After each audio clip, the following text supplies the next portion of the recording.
Welcome to my channel. This is Bruce the Boss, and the fourth Capital Riot officer has committed suicide, or at least has been announced.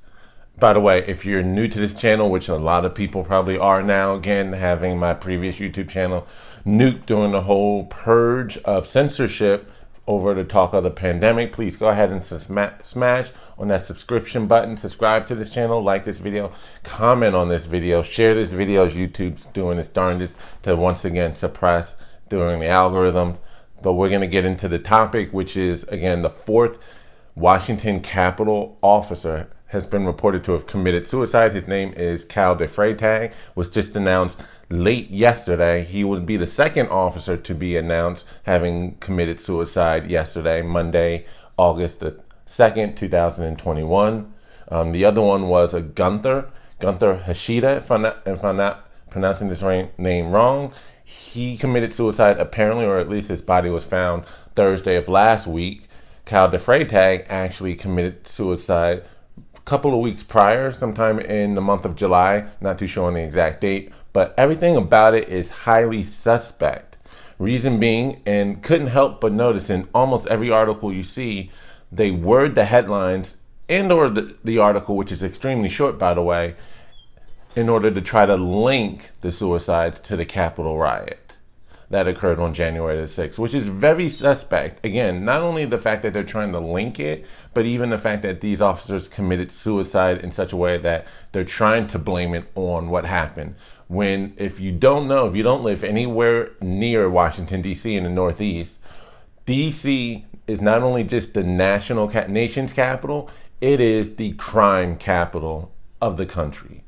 It may not be as famously known as Chicago for its violence and high levels or high numbers of homicide, but it does by far have the highest homicide rate per capita per 100,000 people. There are a tale of two DCs. You have the rich side, where people like the AOCs who have come up making six figures live, reside, work. Our nation's representatives, senators, House of Representatives, congressmen and women. Of course, we have the president, vice president, etc.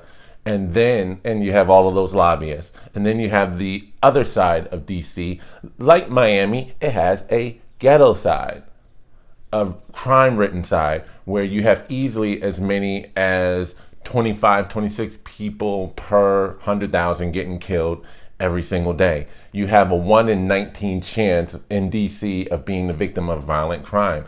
Over 6,000 total crimes per 100,000 people.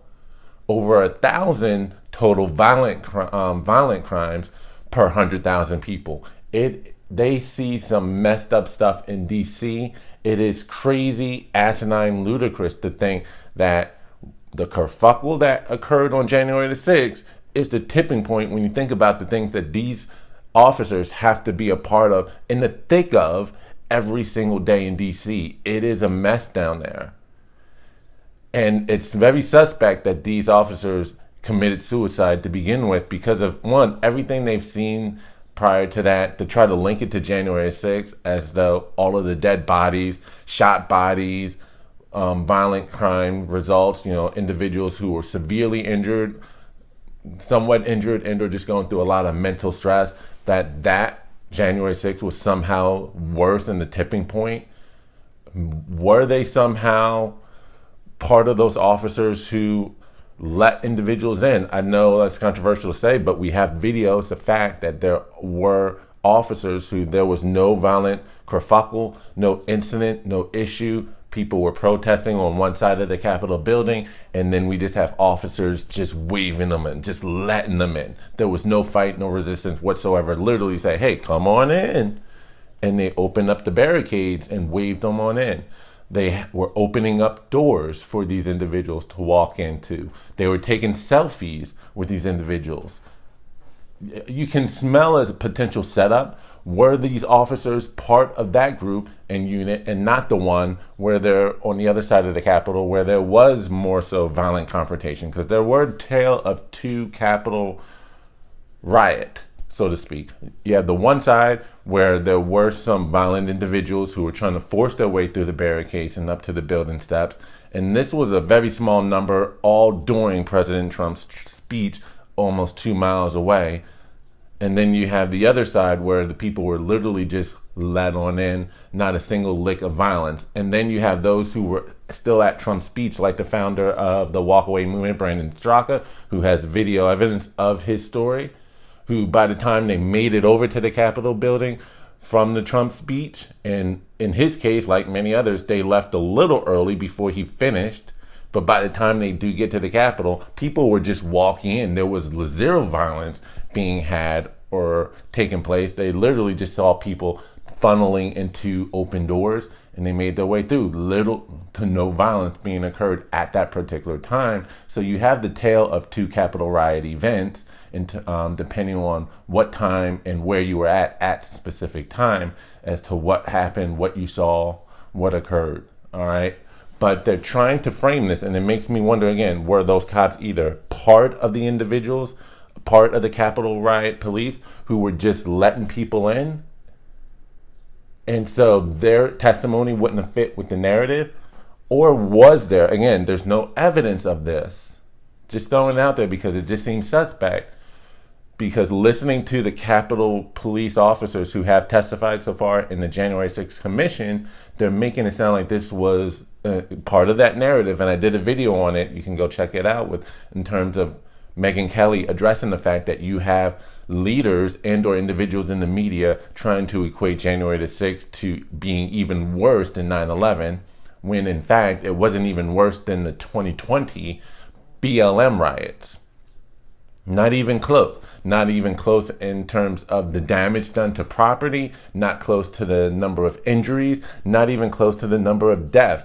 More black people died during the riots from rioters in 2020 than all of 2020 in terms of unarmed black individuals being killed with interactions from police.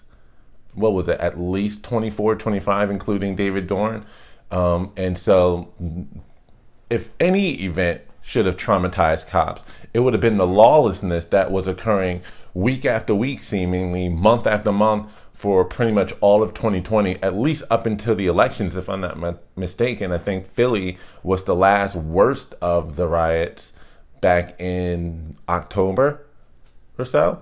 You know, whether it was the ones for Rayshard Brooks, Jacob Blake, and of course the one that kickstarted it all, George Floyd. Those riots much, much worse in terms of the scale of destruction, property damage, injuries, and or deaths.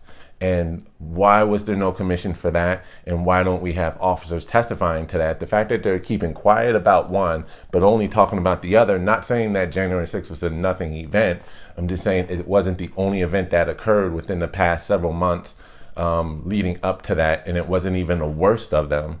But you have these officers who shouldn't be mocked, by the way. But you have these officers who do seem to be hyping up what occurred there as if nothing happened prior to that. No other riots were nearly as bad. That seems suspect. Were these officers who committed suicide not going along with the program? Because it seems like there is a coordinated effort to try to, again, paint this as being the worst terror attack on this country that the country has ever seen since possibly the Civil War. Were these officers not going with the flow? Because again, it seems suspect considering how crime-riddled Washington, D.C. is. All of the crazy stuff they have to see on a regular basis, daily basis, with the high levels of violent crime in that city. That what you saw, people, some with bats, others just with fists, what have you, somehow that was more traumatic than seeing dead bodies or bodies that were shot, drugged out, what have you.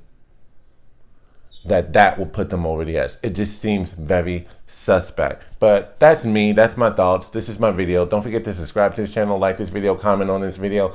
I want to know what you think as it pertains to these suicides. Why are they also trying to link them together? They could be related, but again, it just seems suspect considering all of the things these officers have to deal with on a daily basis. What happened on January the 6th was not a nothing burger. It was not a nothing event, but it was by far not even the worst event that occurred over the past several months across this country. So what justifies the suicide? Is this another Clinton-like thing? All right. Thank you for watching. This is Bruce the Boss, and I'm out. Peace.